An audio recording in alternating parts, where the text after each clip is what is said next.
बिस्मिल्लाहिर्रहमानिर्रहीम अस्सलामु अलैकुम नाजरीन, आप देख रहे हैं जेके रेवोल्यूशन और जेके रेवोल्यूशन के साथ में ज़ीशान कादिर। नाजरीन, हम आपको बताते चले कि कश्मीर घाटी में इस वक्त एंटी एनक्रोचमेंट ड्राइव चल रही है। तो इसी सब पे हमारे साथ बातचीत करने के लिए मौजूद है अपनी पार्टी के युवा लीडर जावेद इकबाल साहब। इकबाल साहब, आपका जेके रेवोल्यूशन में खैर मकदम। शुक्रिया जनाब। तो इकबाल साहब, हमें बताइए, एंटी एनक्रोचमेंट ड्राइव इस वक्त कश्मीर में चलाई जा रही है, किस नज़रिए से इसको देखते हो? सर, मैं आपको बहुत क्लियर वर्ड्स में बताऊँ, जो मेरा दिल चाहता है मैं बताऊँ आपको। देखिए, इन्होंने कश्मीर को लेबॉर्ट्री बनाया हुआ है, ये एक्सपेरिमेंट करना चाह रहे हैं यहाँ पे। इन्होंने बाहर बिल्डोज़र चलाए। ज़मीन हमारी, बिल्डोज़र आप क्यों चलाओगे? कौन हक दे रहा है आपको बिल्डोज़र चलाने के लिए?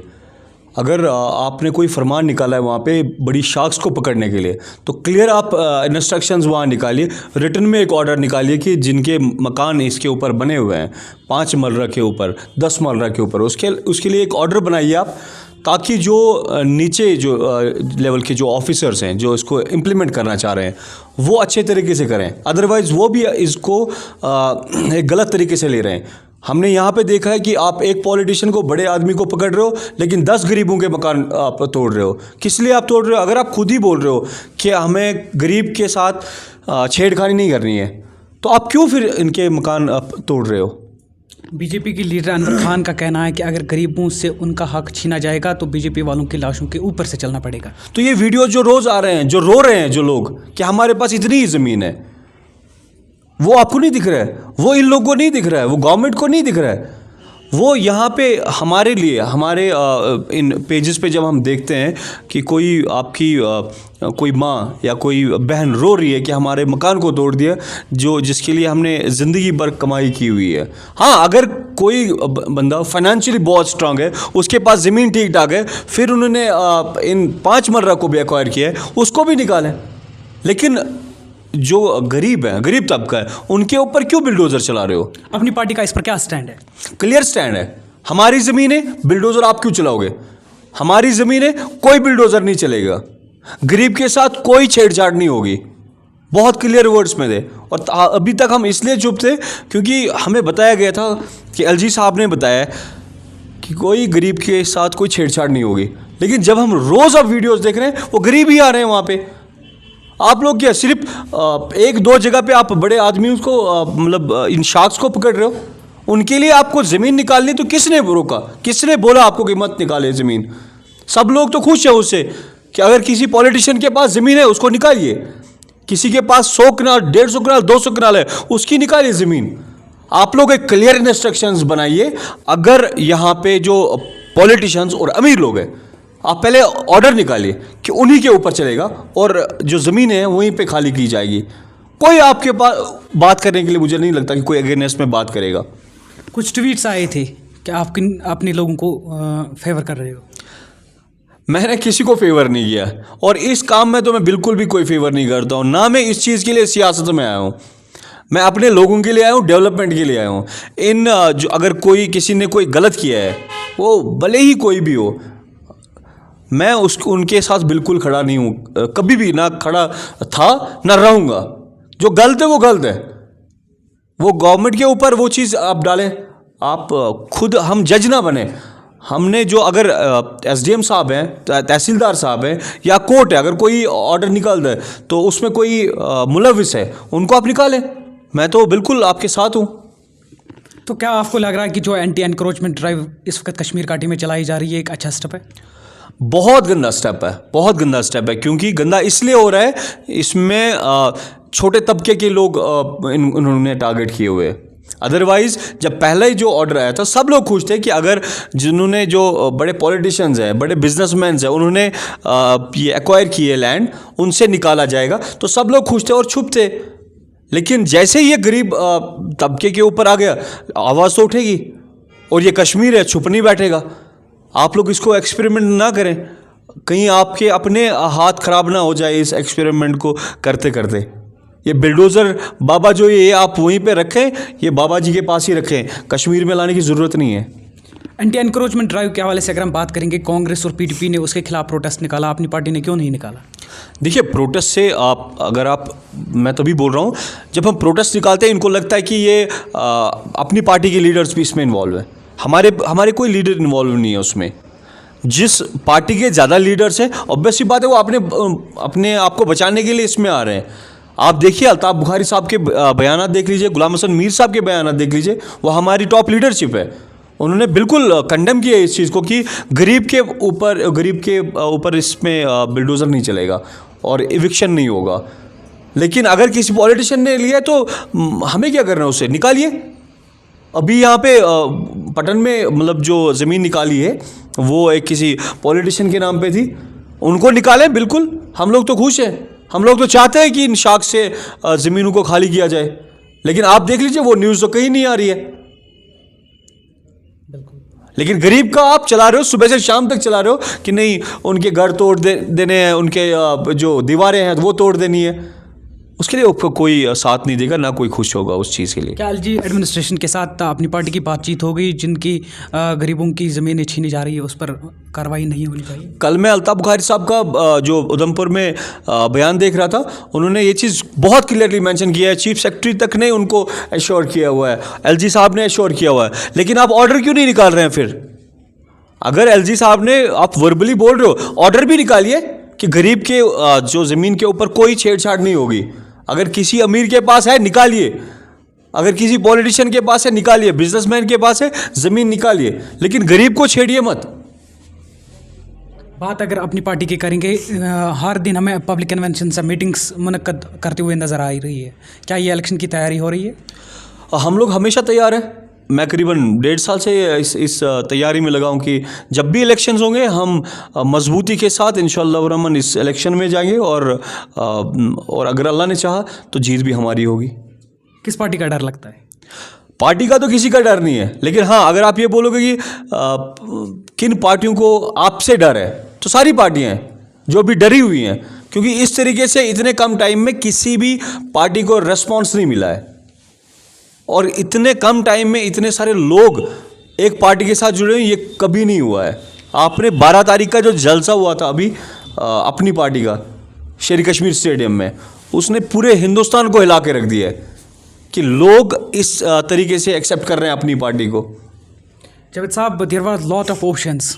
आपने पीपल्स कॉन्फ्रेंस था, पीडीपी था, नेशनल कॉन्फ्रेंस था, आपने अपनी पार्टी को क्यों चुना? Sir, I took 1.5 year to join a party. I started my struggle since before 1.5 year. But अपनी पार्टी इसलिए चूज़ की क्योंकि इसमें कोई वो ख़ानदानी वाला हिसाब किताब नहीं है कि पहले आपके दादाजी होने चाहिए, उसके बाद आपके फादर साहब आएंगे, उसके बाद आप आएंगे। ये ख़ानदानी रिवाज नहीं है वहाँ पे आपको सिर्फ देखा जाता है कि लोग किसके साथ हैं और काम कौन कर रहा है। आपने ख़ानदान की बात की तो रफ़ियाबाद से पहले दिलावर साहब थे, उसके बाद उसके बेटे। क्या रफ़ियाबाद से आपको कोई दूसरा कैंडिडेट नहीं मिला? वहाँ पे मैं अपनी कॉन्स्टिट्यूंसी की अगर बात करूँ, मुझे नहीं पता कि रफ़ियाबाद से कोई कैंडिडेट मिला नहीं मिला, क्योंकि जो यावर साहब है उन्होंने ज्वाइन किया हुआ है, यंग लड़का है, एक्सेप्टेड है वहाँ पे, और उनके ऊपर मुझे नहीं लगता कि किसी ने वही उंगली भी उठाई होगी। अपने एरिया में काम भी किया हुआ, जब भी वो यंगेस्ट MLA रह चुके हैं अपने एरिया के, बट काम बहुत ज़्यादा किया हुआ है, जिसको देखे हमें भी शौक हुआ कि अगर एक यंग लड़का अपने एरिया में इतना काम कर सकते हैं, हम भी कर सकते हैं। उसमें देखिए ख़ानदानी राज हुआ कि आपके बाप दादा वहीं पे हैं, कुर्सी पे, छोड़ना नहीं चाह रहे हैं, लोग एक्सेप्ट कर रहे हैं। किसकी तरफ आप इशारा कर रहे हो?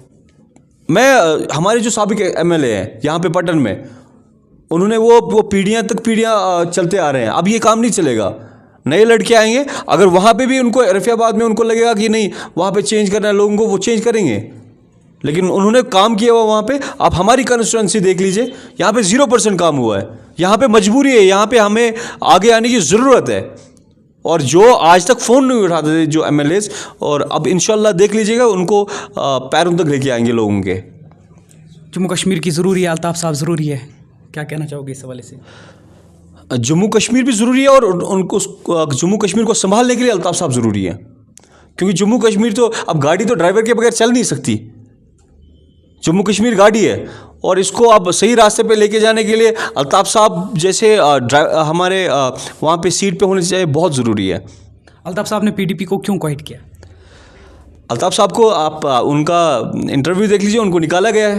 अल्ताफ़ साहब ने PDP छोड़ी नहीं है। अल्ताफ साहब को पीडीपी से निकाला गया था क्योंकि वो बीजेपी के बिल्कुल अगेंस्ट थे। उन्होंने पहले दिन से उनको मना किया था कि हम बीजेपी के साथ अलायंस नहीं करेंगे। अगर वो पहले दिन से कह रहे थे कि हम बीजेपी के साथ अलायंस नहीं करेंगे तो उस वक्त अल्ताफ साहब ने क्यों नहीं रिज़ाइन किया? देखिए आप तभी तो वहाँ से जब आपने बात की है अपने खेमे में, जब आप बात करते हैं, उन्होंने अपना मशवरा रखा सामने कि हमें बीजेपी के साथ अलायंस नहीं करना है, तो उस मुआवजे अलायंस के बाद तो अल्ताफ साहब मिनिस्टर रह चुके हैं। जो ही अलायंस खत्म हुआ तो उसके बाद अल्ताफ साहब ने रिज़ाइन किया। नहीं, उससे पहले जो अलायंस हुआ उससे पहले ही उनको निकाला गया है। आप देखिए, इंटरव्यू देखिए अल्ताफ साहब के, उन्होंने बिल्कुल पहले दिन से उनको मना किया हुआ कि नहीं। और देख लीजिए, जो भी आप कुछ चीज़ चेंज करना चाहेंगे अपने, तो आप पावर के बगैर चेंज नहीं कर सकते। आपकी आवाज़ भी नहीं सुनी जाएगी। असेंबली में अगर आपको बात करनी है, कोई बात पहुंचानी है, तो आपको असेंबली में रहना बहुत ज़रूरी है। तब जाके लोगों के पास बात पहुंचेगी कि ये असली मसला ये है। अगर अल्ताफ साहब उस टाइम, मुझे लगता है, असेंबली में नहीं होते तो उनकी बात भी नहीं सुनी जाती। उन्होंने कोशिश की थी कि बीजेपी यहाँ पे ना आए। कुछ लोग कह रहे हैं कि जिन पार्टियों के ऊपर टैग लगे हैं उन्होंने ही भारत जोड़ो यात्रा में शमूलियत नहीं की। देखिए, भारत जोड़ो यात्रा जो है वो आपसे अगर मैं पूछूं कश्मीर के लिए क्या है, वो आपसे अगर मैं पूछूं एज ए जर्नलिस्ट, मैं आपसे बता दूं कि क्या कोई फ़ायदा मिला भारत जोड़ो यात्रा का? क्या उन्होंने 370 वापस लाया? क्या 35 से 7 लाए थे वो? क्या उन्होंने यहाँ पे जो सख्ती अभी चल रही है, जो प्रॉब्लम चल रही है, या डेमोक्रेटिक जो एक कहत साली चल रही है यहाँ पे, तो क्या उसमें कोई राहत मिली? नहीं मिली। तो किस लिए था वो उनको अपने प्यार का एक पैगाम था। हाँ, 70 साल के बाद उनको प्यार का पैगाम याद आया। जब वो लोग अपने इसमें हुकूमत में थे तब उनको कश्मीरियों की याद नहीं आ रही थी। उसमें तो 2 बड़ी रीजनल पार्टीज़ ने शमूलियत की, पीडीपी और एनसी ने। हाँ बिल्कुल, उनको ज़रूरत है। बेसाखियों पे चल रहे हैं, वेंटिलेटर पे चल रहे हैं। नेशनल कॉन्फ्रेंस भी वेंटिलेटर पे, पीडीपी वेंटिलेटर पे, उनको वेंटिलेटर की बहुत ज़रूरत है। वो लोग नहीं जाएंगे और कौन जाएगा? बेसाखियाँ की ज़रूरत पड़ेगी उनको। क्या आपको लग रहा है कि जो आने वाले इलेक्शन है उसमें पीएचडी कितनी सीट्स ले सकता है? पीएचडी एक गैंग है। पीएचडी क्या है? उन्होंने गैंग हमेशा कश्मीरियों को धोखा दिया हुआ है। अभी जो बना था, कहाँ है पीएचडी? आपको आजकल कोई पीएचडी का कोई स्टेटमेंट आता है? महबूबा जी अलग से लड़ रहे हैं, उमर अब्दुल्ला साहब अलग से लड़ रहे हैं। कोई पीएचडी का लग रहा है? आप सर, ये पावर में रहने के बस कोशिशें हैं कि हमें किस तरीके से इन पावर रहना, ये कुर्सी चाहिए बस। इनको लोगों से कोई लेना देना नहीं है। क्या उस टाइम लोगों ने नहीं बोला था इनको कि आप मत लेके आओ बीजेपी को यहाँ पे? नहीं बोला था? वोट नहीं डाला था इस चीज़ के ऊपर? किस कंडीशन के ऊपर बीजेपी ने वोट मांगा, पीडीपी ने वोट मांगा था कि हम बीजेपी को यहाँ एंटर नहीं होने देंगे? तभी तो वोट पड़े थे उनको।